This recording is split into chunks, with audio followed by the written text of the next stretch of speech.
राधे राधे। मेरे प्यारे भाइयों बहनों माताओं व बंधुओं, संस्कार की बातें चैनल में आपका स्वागत है।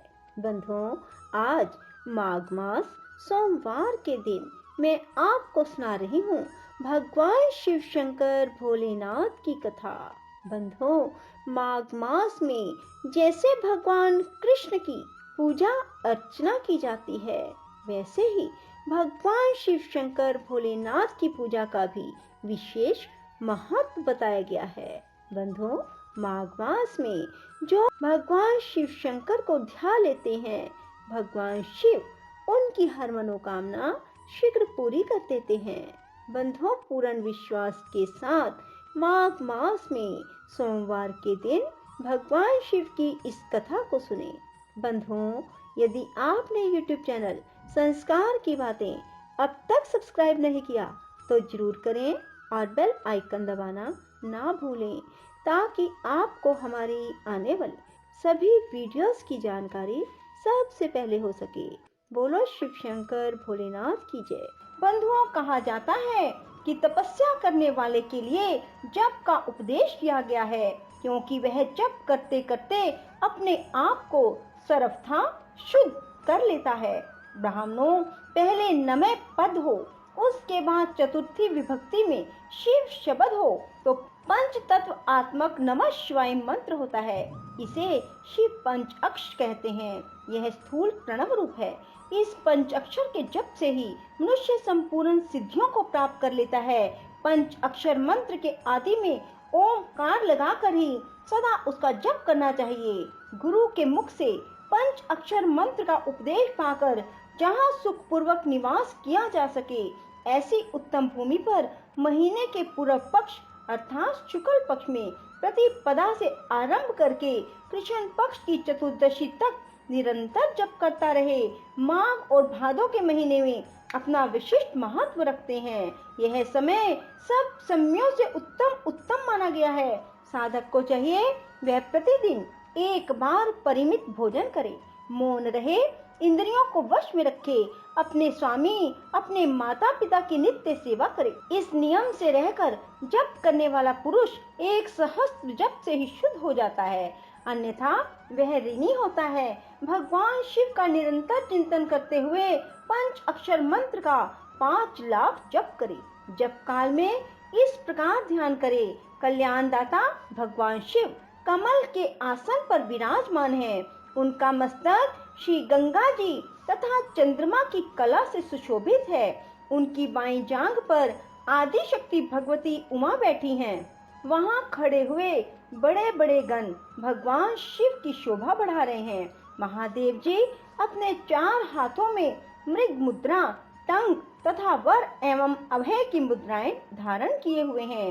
इस प्रकार सदा सब पर अनुग्रह करने वाले भगवान सदाशिव का बारंबार स्मरण करते हुए हृदय अथवा सूर्य मंडल में पहले उनकी मानसिक पूजा करके फिर पूर्व अभिमुख हो पूर्वोक्त पंच अक्षरी विद्या का जप करें।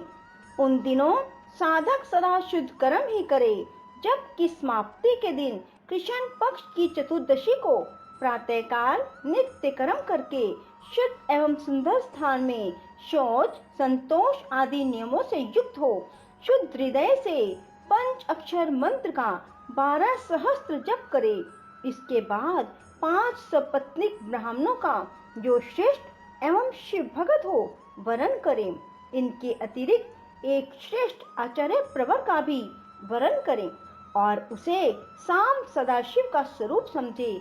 ईशान, तत्पुरुष, अघोर, वामदेव, सद्योजात इन पांचों के प्रतीक स्वरूप 5 ही श्रेष्ठ और शिव भगत ब्राह्मणों का वरण करने के बाद पूजन सामग्री को एकत्र करके भगवान शिव का पूजन आरंभ करें। विधि पूर्वक शिव की पूजा संपन्न करके होम प्रारंभ करें। अपने ग्रह सूत्र के अनुसार सुखांत कर्म करके अर्थात परिसमूहन, उपलेपन, उल्लेखन, मृत उद्धरण और अभ्युक्षण इन 5 भू संस्कारों के बाद वेदी पर स्वाभिमुख अग्नि को स्थापित करके कुश कंडिका के अनंतर प्रज्वलित अग्नि में आज्य भागंत आहुति देकर प्रस्तुत होम का कार्य आरंभ करें। कपिला गाय के घी से 11, 101 अथवा 1001 आहुतियां स्वयं ही दे अथवा विद्वान पुरुष शिव भगत ब्राह्मणों से 108 आहुतियां दिलाए। होम कर्म समाप्त होने पर गुरु को दक्षिणा के रूप में एक गाय और एक बैल देने चाहिए। ईशान आदि के प्रतीक रूप जिन 5 ब्राह्मणों का वर्ण किया गया हो उनको ईशान आदि का स्वरूप ही समझें तथा आचार्य को साम सदा शिव का स्वरूप माने। इसी भावना के साथ उन सब के चरण धोएं और उनके चरणोदक से अपने मस्तक को सींचे। ऐसा करने से वह साधक अगणित तीर्थों में तत्काल स्नान करने का फल प्राप्त कर लेता है। उन ब्राह्मणों को भक्ति पूर्वक दशांश अन्न देना चाहिए। गुरु पत्नी को पराशक्ति मानकर उनका भी पूजन करें। ईशान आदि क्रम से उन सभी ब्राह्मणों का उत्तम अन्न से पूजन करके अपने वैभव विस्तार के अनुसार रुद्राक्ष, वस्त्र, बड़ा और पुआ आदि अर्पित करें। तदंतर दिक्पाल आदि को बलि देकर ब्राह्मणों को भरपूर भोजन कराएं। इसके बाद देवेश्वर शिव से प्रार्थना करके अपना जप समाप्त करें। इस प्रकार पुरस्चरण करके मनुष्य उस मंत्र को सिद्ध कर लेता है। फिर 5 लाख जप करने से समस्त पापों का नाश हो जाता है। इसके बाद उन्हें 5 लाख जप करने पर अतल से लेकर सत्यलोक तक 14 भुवनों पर क्रमशः अधिकार प्राप्त हो जाता है। यदि अनुष्ठान पूर्ण होने के पहले बीच में ही साधक की मृत्यु हो जाए तो वह परलोक में उत्तम भोग भोगने के बाद पुनः पृथ्वी पर जन्म लेकर 5 अक्षर मंत्र के जप का अनुष्ठान करता है। समस्त लोकों का ऐश्वर्य पाने के बाद वह मंत्र को सिद्ध करने वाला पुरुष यदि पुनः 5 लाख जप करे तो उसे ब्रह्मा जी का सामीप्य प्राप्त होता है। पुनः 5 लाख जप करने से सारूप्य नामक ऐश्वर्य प्राप्त होता है। 100 लाख जप करने से वह साक्षात ब्रह्मा के समान हो जाता है।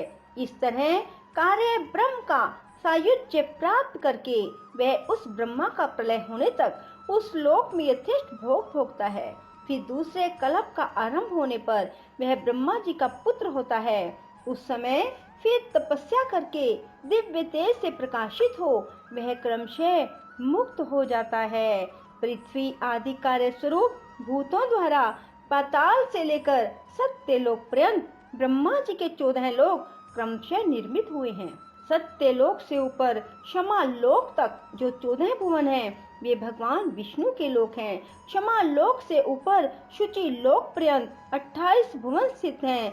शुचि लोक के अंतर्गत कैलाश में प्राणियों का संहार करने वाले रुद्रदेव विराजमान हैं। शुचि लोक से ऊपर अहिंसा लोक पर्यंत 56 भुवनों की स्थिति है। अहिंसा लोक का आश्रय लेकर जो ज्ञान कैलाश नामक नगर शोभा पाता है उसमें कार्यभूत महेश्वर सबको अदृश्य करके रहते हैं। माँ का अर्थ है लक्ष्मी। इससे कर्म भोग याद प्राप्त होता है, इसलिए वह माया अथवा कर्म माया कहलाती है। इसी तरह माँ अर्थात लक्ष्मी से ज्ञान भोग याद अर्थात प्राप्त होता है, इसलिए उसे माया या ज्ञान माया कहा गया है। उपयुक्त सीमा से नीचे नश्वर भोग है और ऊपर नित्य भोग। उससे नीचे ही तिरोधान अथवा लय है, ऊपर नहीं है। उससे नीचे ही जीव सकाम कर्मों का अनुसरण करते हुए विभिन्न लोकों और योनियों में चक्कर काटते हैं। उससे ऊपर के लोकों में निष्काम कर्म का भोग बताया गया है। बोलो शिव शंकर भोलेनाथ की जय हो। राधे राधे, जय श्री कृष्णा।